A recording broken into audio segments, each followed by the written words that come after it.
Wajah sepak bola Asia Tenggara resmi bersalin rupa.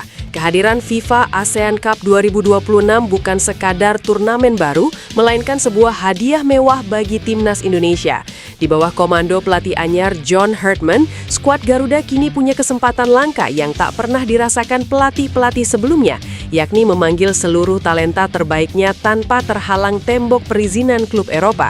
Turnamen ini mendapatkan legitimasi penuh dari FIFA dan dijadwalkan mentas pada jendela FIFA Matchday di bulan September hingga Oktober 2026. Artinya, klub-klub seperti Sassuolo, LOSC Lille hingga Borussia Mönchengladbach wajib melepas nama-nama besar.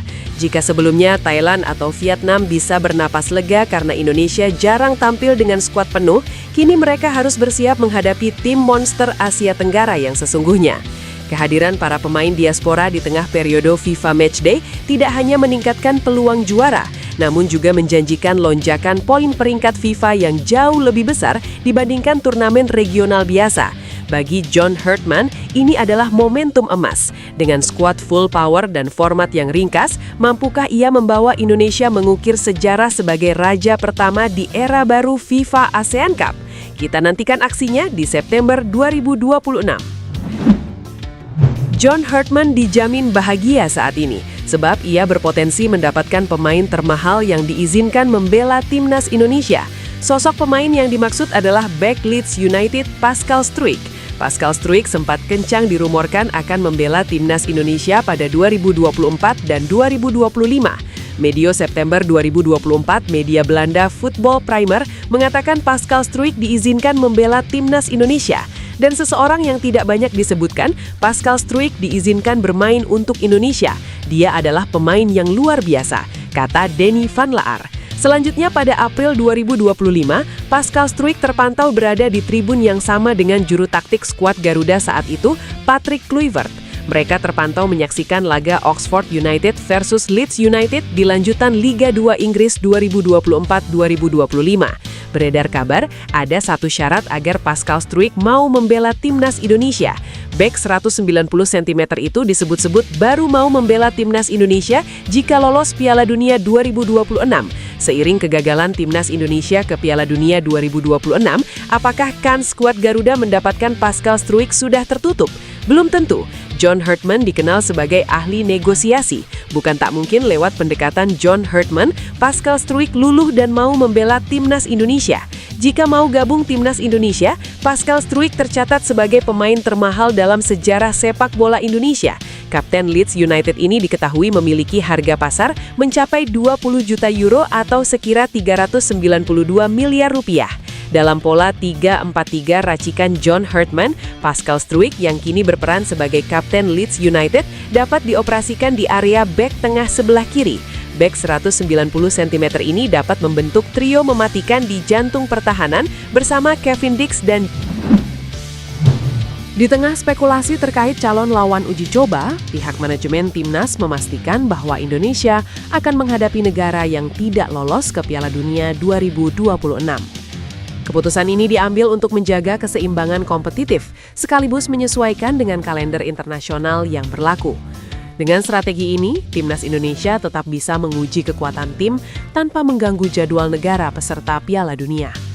Manajer tim mengungkapkan bahwa saat ini sudah ada satu negara yang hampir pasti menjadi lawan, sementara satu slot lainnya masih dalam tahap negosiasi. Pertandingan ini menjadi sangat penting tidak hanya untuk meningkatkan peringkat FIFA, tetapi juga sebagai ajang pematangan tim jelang turnamen regional, seperti Piala AFF 2026.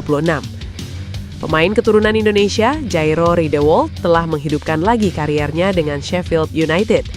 Jairo Riedewald tengah berada dalam salah satu periode terbaik dalam kariernya. Bergabung dengan The Blades pada Oktober 2025 sebagai pemain bebas transfer, gelandang 29 tahun ini langsung memberikan dampak signifikan.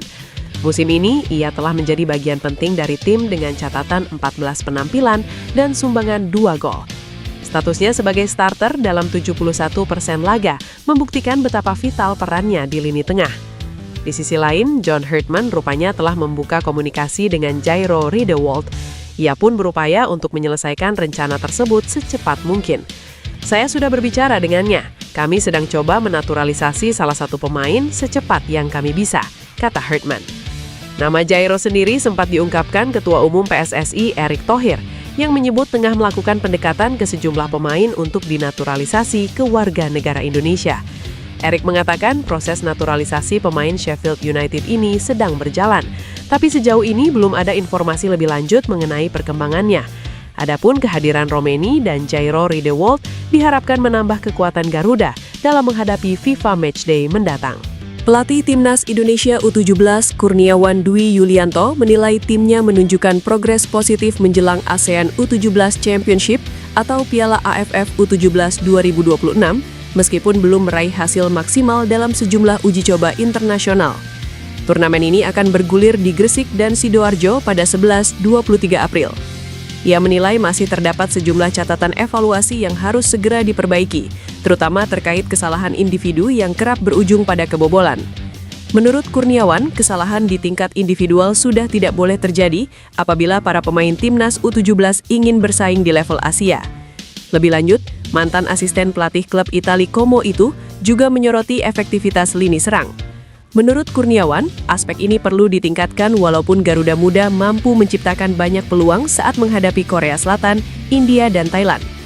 Di sisi lain, kata Kurniawan, kondisi fisik pemain dinilai berada dalam jalur yang tepat berdasarkan data selama latihan. Kurniawan mengharapkan anak-anak asuhnya mencapai puncak performa saat turnamen berlangsung. Kurniawan tak lupa mengingatkan pasukannya bahwa seluruh lawan di fase grup memiliki kekuatan yang merata. Para pemainnya diminta tidak meremehkan siapapun dan menganggap setiap pertandingan sebagai final. Tim Gapens resmi mendapatkan izin kerja untuk bermain di Belanda.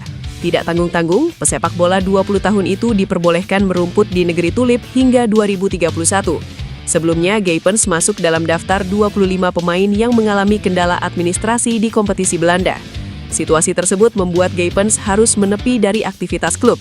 FC Emmen bahkan menghentikan sementara keterlibatannya sejak 26 Maret 2026.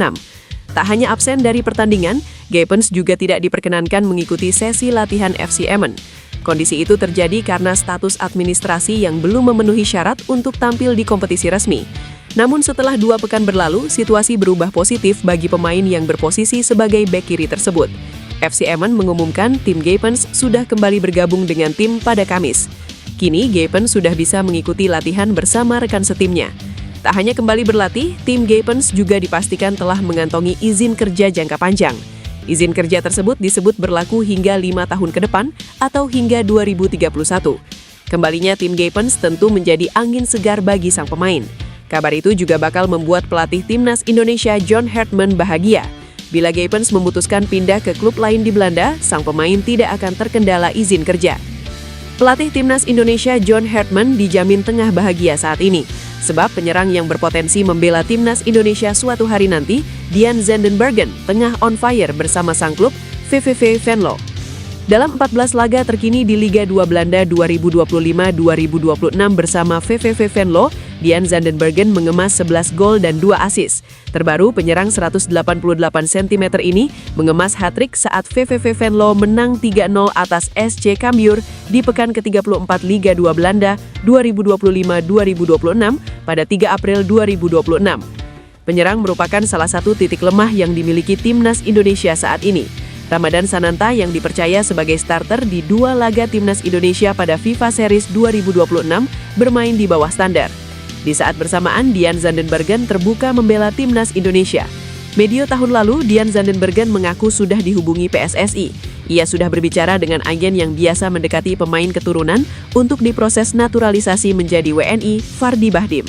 Menarik menanti apakah PSSI serius mendatangkan Dian Zandenbergen atau tidak. Apakah Dian Zandenbergen sosok tepat untuk menjadi penyerang andalan Timnas Indonesia?